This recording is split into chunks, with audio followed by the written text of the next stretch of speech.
Like, did everyone make it out okay? Yes, for anyone who missed that part, well, okay is a relative term. Everyone survived.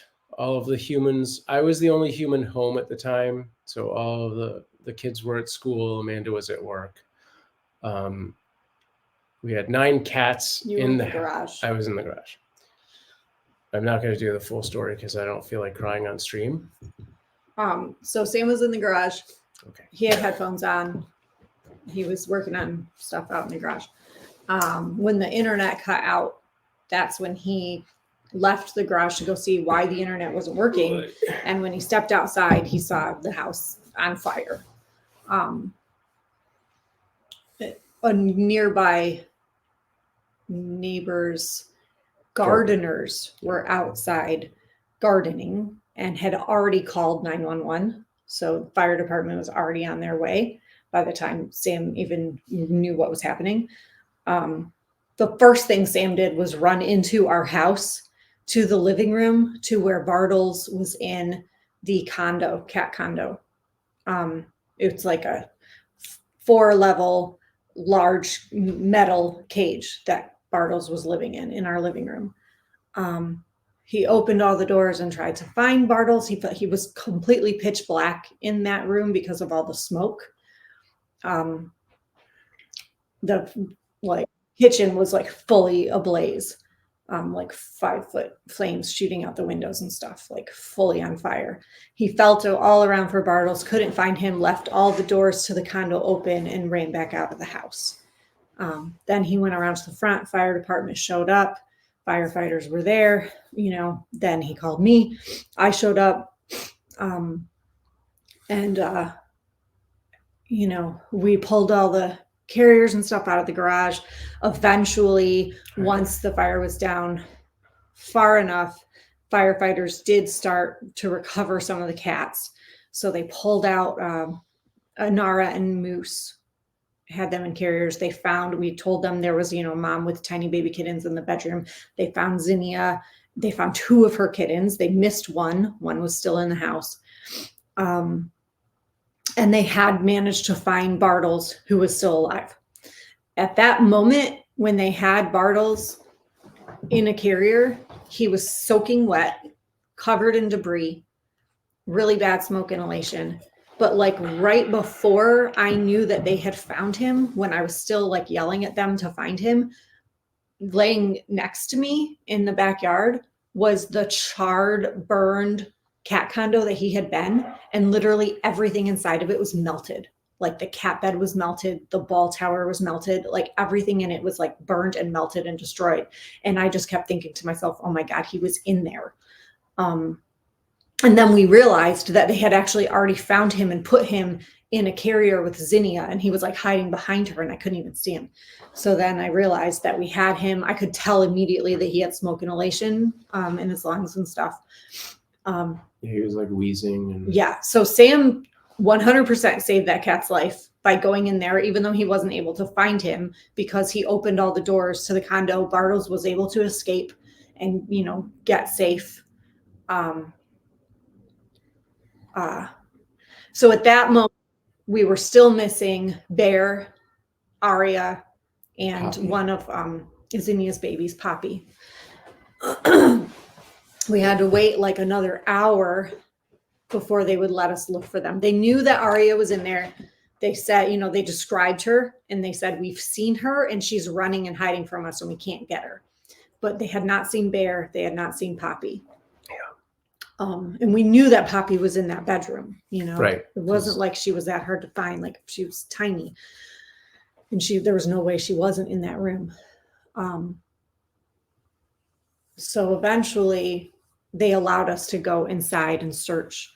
I found Aria immediately under Betty's bed. I had to pull the mattress out in order to get her out. She was okay.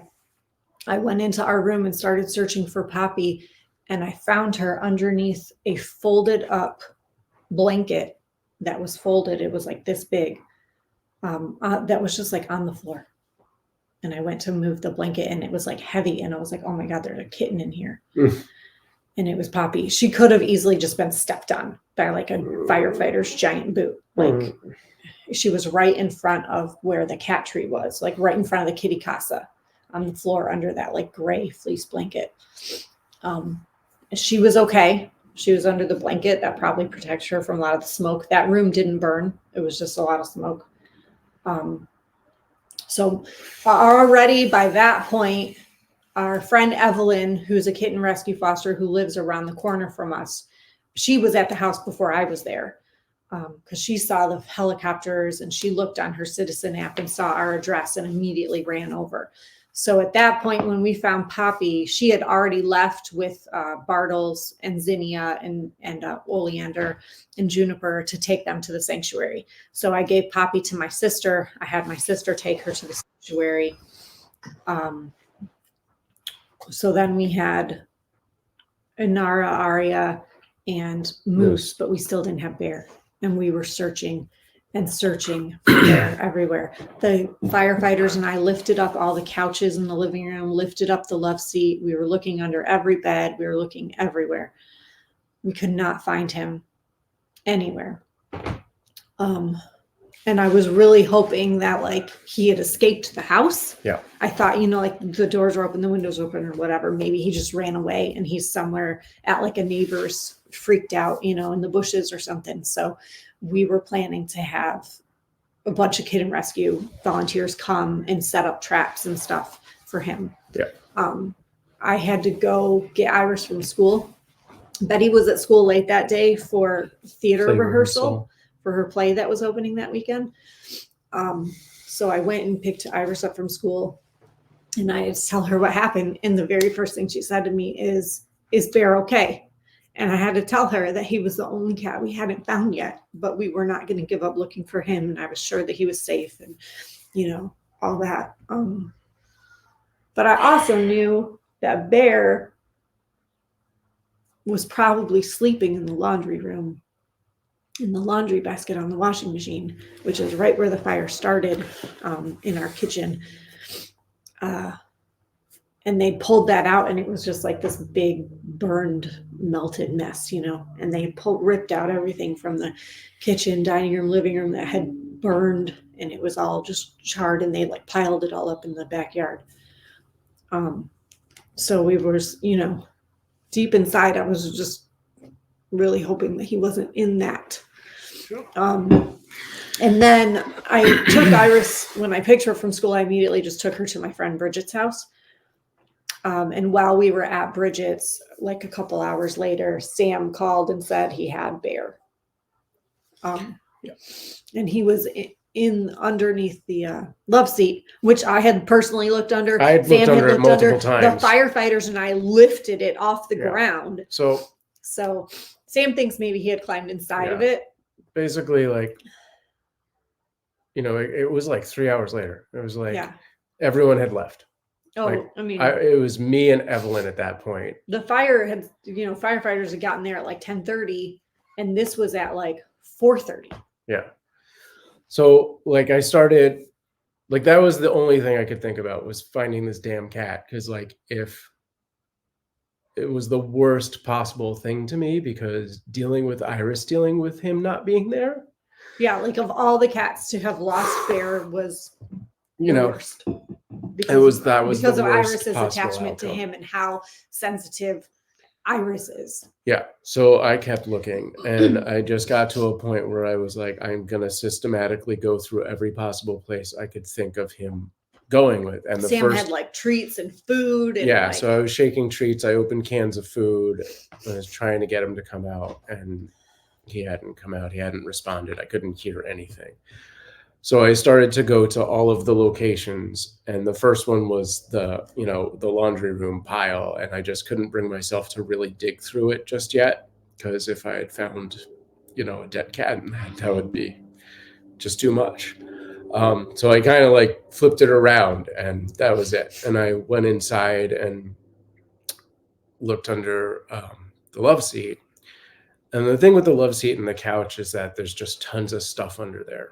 We used It's storage. Like the couches came off the ground quite a bit. And so we used underneath them as like toy storage. So we have these plastic bins that were shallow. And so underneath our couch, we had like a bin of Legos. And then we had like a bin of like, like a Hot Wheels racetracks and, a bin of whatever. And then under the love seat, it was like, that's where we stored like the girls' ukuleles. It was a lot more. So it was like just random stuff. Whereas the storage. couch was very much those bins. So I kind of shook the bins and there was nothing, and I kind of discounted that. And I went over to the love seat and I was like, this is just a pile of stuff under a couch. So I started just pulling it out, and I had a flashlight.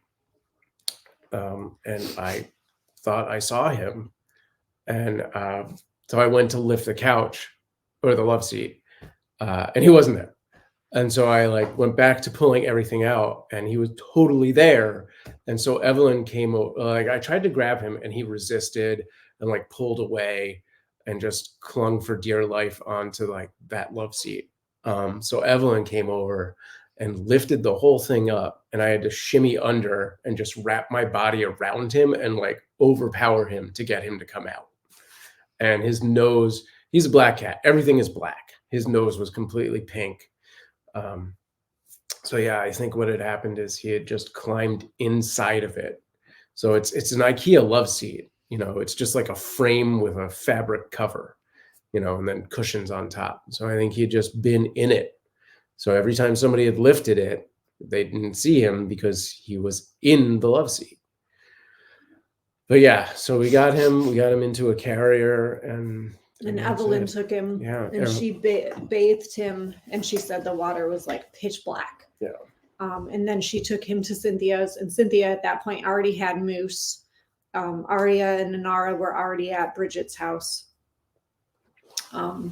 And so she took him to Cynthia's, and it wasn't, immediately Cynthia knew, I hadn't seen him at all.